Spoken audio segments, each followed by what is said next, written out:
بسم الله والحمد لله والصلاة والسلام على رسول الله صلى الله عليه وسلم. رب اشرح لي صدري ويسر لي أمري واحلل عقدة من لساني يفقه قولي. أما بعد، السلام عليكم ورحمة الله وبركاته. ولا ليال ودرسيني لباد iyo casharkeenii magaciisu ahaa muraadso iyo murtida qur-aanka oo shirkadda muraadso ay noo diyaarisay ama maalgelisay. allah subxaana wa tacaala qur-aankiisa wuxuu ku leeyahay yaa ayuha aladiina aamanuu itaquu allaha xaqa tuqaatih walaa tamuutunna ilaa wa antum muslimuun. alla weyne subxaana wa tacaala walaalayaal aayadda qur-aanka ah wuxuu u yeedhay dadkii mu'miniinta ahee rumeeyey. magac la isugu yeedho waxaa ugu qiimaha badan waxa weye magaca iimaanka, yaa ayuha aladiina aamanuu. alla weyne subxana wa tacaala jacayluu ummaddiisa la jecel yahay iyo khalqigiisa uu la jecel yahay inay alla weyne subxaana soo qaabilaan ayaa alla weyne subxana wa tacala waxau leeyay yaa ayuha aladiina aamanuu. waxay leeyihin culimmadu marka lagu dhahdo yaa ayuha aladiina aamanuu, laba midkood sug: inaad sugto amar lagu faraayo iyo inaad sugto waxaweye wax lagaa nahinayo oo lagaa reebayo. allah subxaana wa tacaala waxaunu amrayaa inuu isaga ka cabsano keligii oo inaan cid kale ka cabsanin, weliba cabsidiisa dhabta ah. cabsida dhabta ah ilaahay subxana wa tacala laga cabsanaya waxa weeyaan siay culimada ku fasireen waa waxa weeyaan ficlu lfadaa'il wa tarku nawaahi, inuu qofku waxa weeyaan uu la yimaado wax allaale wixii ilaahay subxaana wa tacaala uu amro, sidoo kale uu ka tago faraha ka qaado wixii alla weyne subxaana wa tacala uu ka nihiyey. aayaddan qur-aanka walaalayaal alla weyne subxaana wa tacaala markuu saa ugu sheegay waxa uu allah subxana wa tacala leeyay walaa tamuutunna ilaa wa antum muslimuun, ha dhimanina idinka oo muslimiin ah mooyaane.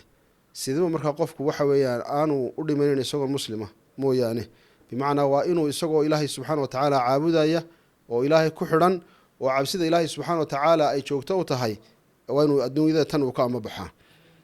aayaadka kuwan ama aayadda suuraddan aayaddan ku hadla wuxuu alla weyne subxana wa tacala kaga warramayaa fadliga iyo qiimaha ay leedahay alla ka cabsigu. waayo qofku hadduu ilaahay ka cabsado wax ka maqani ma jiro. adduunka waxaa lainoo keenay waxa weeyaan alla weyne subxaana wa tacala inay ka cabsano, waana badhaadhaha adduunka iyo aakhiraba uu qofku helayo hadduu ilaahay ka cabsado. qodobka labaad walaalayaal aynu ka faa'idaysana aayadda tan ah waa aliimaanu yaqtadi alcamal. iimaanku wuxuu keensanayaa inuu qofku camal la yimaado.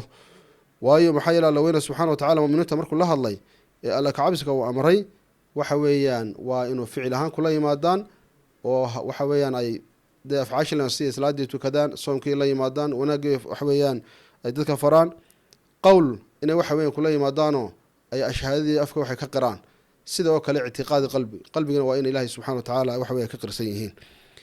marka iimaanku wuxuu keensanayaa inuu qofku waxa weeyaan uu qaato ilaahay subxana wa tacaala amarkiisa oo markaa uu ku dhaqaaqo camal.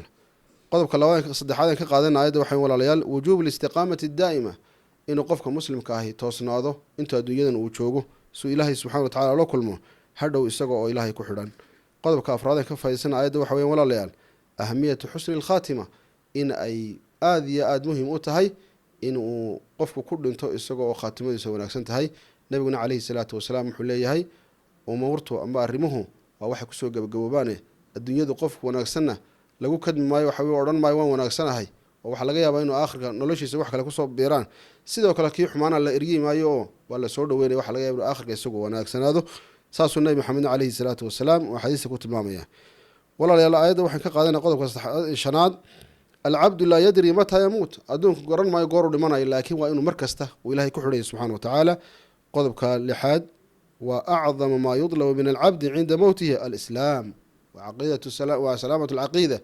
waxa ugu dambeeyay qofka laga rabo markuu dhimanayo inuu la yimaado waxa weeyaan inuu islaam yahay, sidoo kale caqiidadiisu ay toosan tahay. ilaahay caqiidada inoo wanaajiyo, ilahay inuu ka cabsano walaalayaal. wasalaamu calaykum waraxmat ullah.